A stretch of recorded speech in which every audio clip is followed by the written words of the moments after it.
and a sharp fall. This is 1 year, this is 2 years, and this is 3. Bubbles don't take a long time to burst, and they always end up below where they began.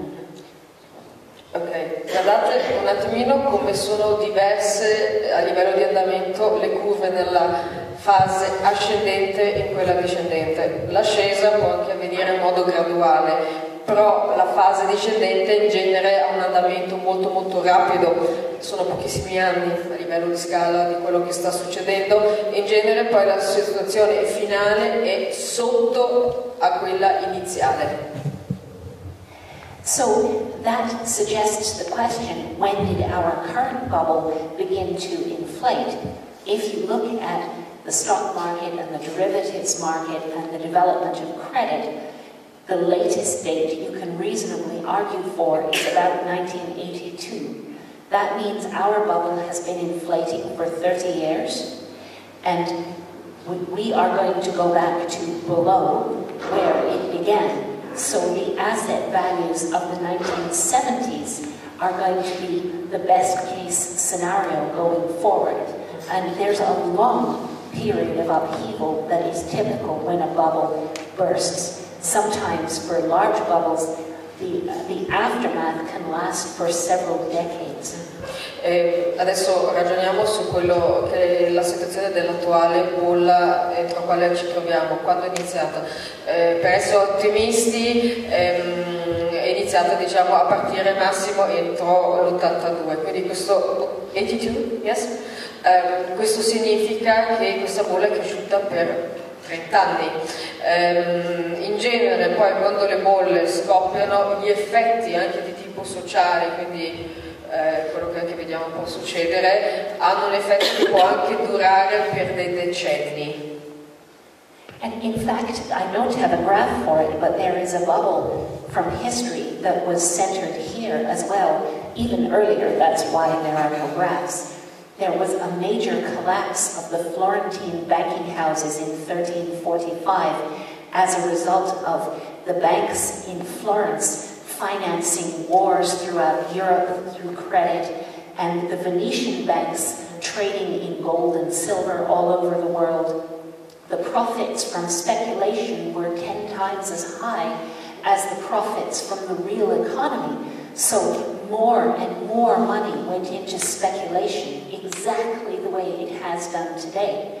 And if people remember what happened after the banking crash in 1345, the 14th century was a disaster in so many ways, and that was partly because they crashed the money supply, trade disappeared, all sorts of economic activity just crashed for a very long time. C'è un'altra crisi ancora antecedente a queste illustrate, non esistono grafici, ed è la crisi del 1345.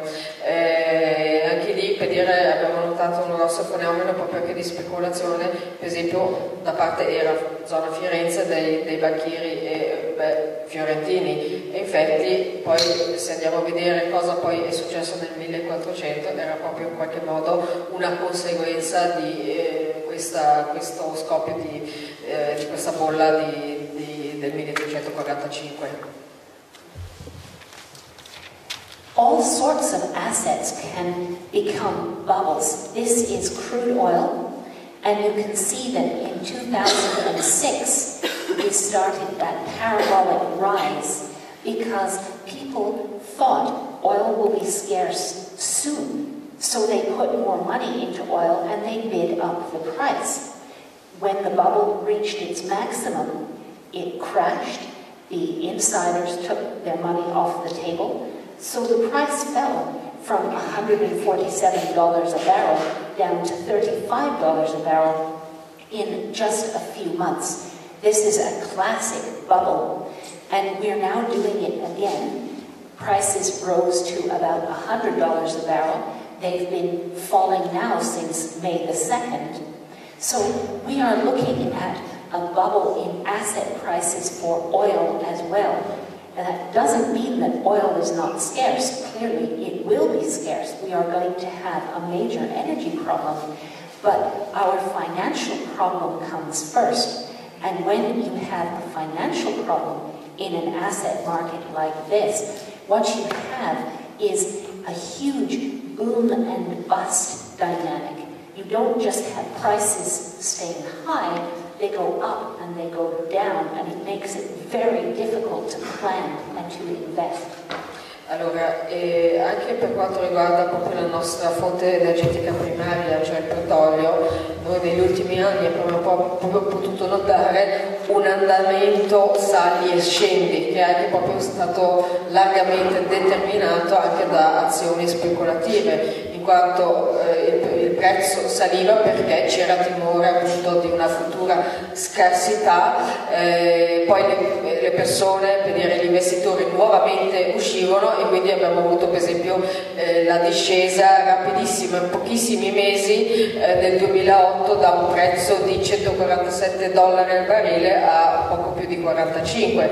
La stessa cosa sta succedendo più o meno in questo momento, dove andiamo da degli andamenti da 100 fino anche molto più bassi. Questo non significa che l'energia a disposizione non sia scarsa, lo è, e come, però per dire quasi prevale il movente di tipo finanziario che non il movente effettivamente della risorsa attualmente disponibile.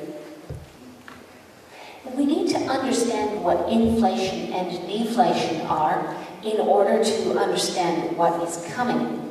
When people talk about inflation in the media, they usually mean prices going up. That's actually not what inflation is.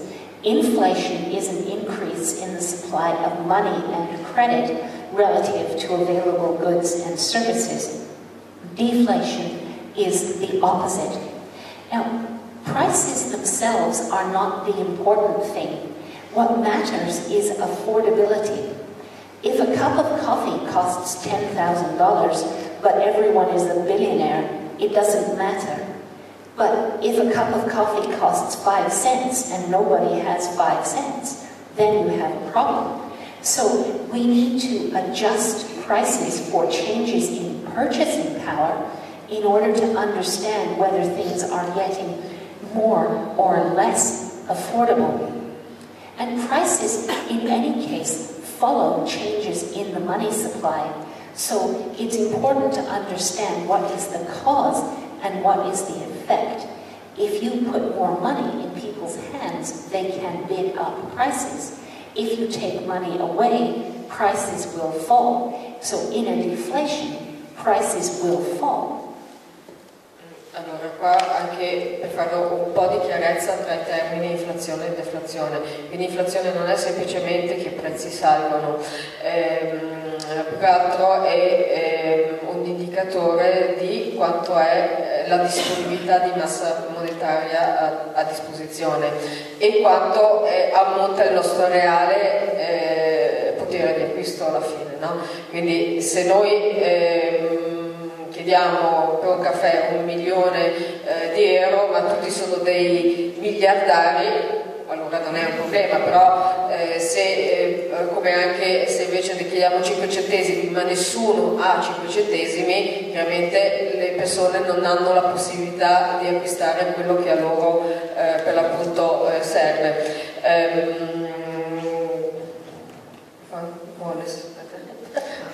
Difficile